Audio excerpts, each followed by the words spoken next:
তিনি কোনো খাবারকে খুব ঘৃণা করতেন না, অপছন্দটা প্রকাশ করতেন না। কোনো কোনো খাবার ওনার ভালো লাগতো সেটা খেতেন, যেটা ভালো লাগতো না খেতেন না, কিন্তু কোনো নেগেটিভ মন্তব্য করতেন না।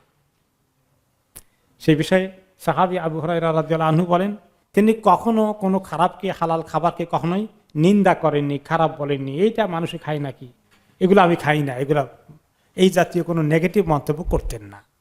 ওনার মনে চাইলে, আগ্রহ থাকলে খেতেন, আর মনে না চাইলে খেতেন না, যে আমি এটা খাবো না, বাস এখানেই শেষ।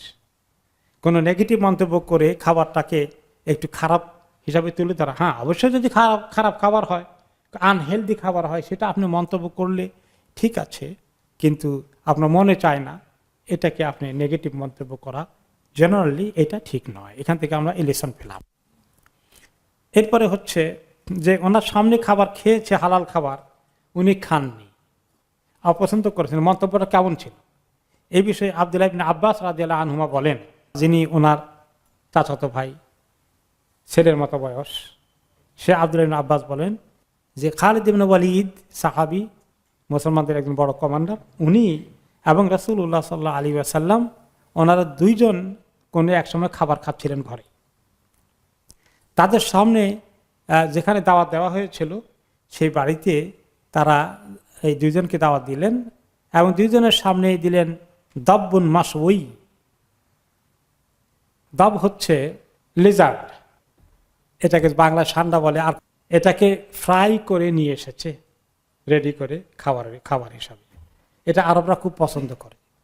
এরা কিছু উপকার আছে, মানুষের মধ্যে একটু শক্তি বাড়ায়, এনার্জি বাড়ায়। তো এটা প্রেজেন্ট করা হলো খাবারের মধ্যে। তো রাসূলুল্লাহ সাল্লাল্লাহু আলাইহি ওয়াসাল্লাম খাবারে হাত দিবেন, গিয়ে দেখলেন যে এটা এই লেজার্ড ফ্রাই করা সান্ডা। তিনি হাত দিয়ে হাত আবার উঠে নিয়ে আসলেন, খেলেন না। খালিদ ইবনে ওয়ালিদ বললেন, এই দব, এই সান্ডা খাওয়া কি হারাম? হারাম না। আমাদের এলাকায়, আমাদের বাড়িতে, আমাদের সোসাইটিতে, আমাদের পরিবার, আমরা এটা খেতে অভ্যস্ত নই, আমরা এটা কোনো সময় খাইনি, আমাদের পরিবারে এরকম খাবার, এই জিনিসটা খাওয়া হয়নি।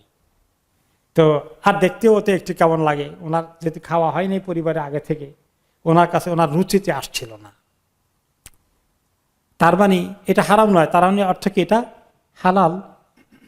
তো এখন খালিদ ইবনে ওয়ালিদ খাচ্ছেন হালাল। তিনি বলেন যে আমি খাচ্ছি, আমি এটাকে টেনে ছেড়ে খাচ্ছি, তো আমি নোটিস করলাম যে রাসূলুল্লাহ সাল্লাল্লাহু আলাইহি ওয়াসাল্লাম আমার দিকে তাকিয়ে আছেন, আমি কেমনে খাচ্ছি, কিন্তু উনি খাচ্ছেন না, কিন্তু আর ফার্দার কোনো মন্তব্য করলেন না। তাহলে এই যে খাবারের ক্ষেত্রে এই জিনিসটা মাথায় রাখতে হবে যে নেগেটিভ মন্তব্য করা ঠিক নয়। যদি হালাল খাবার খেতে মনে না চায় তাহলে খাবো না, কিন্তু কোনো নেগেটিভ মন্তব্য করা যাবে না।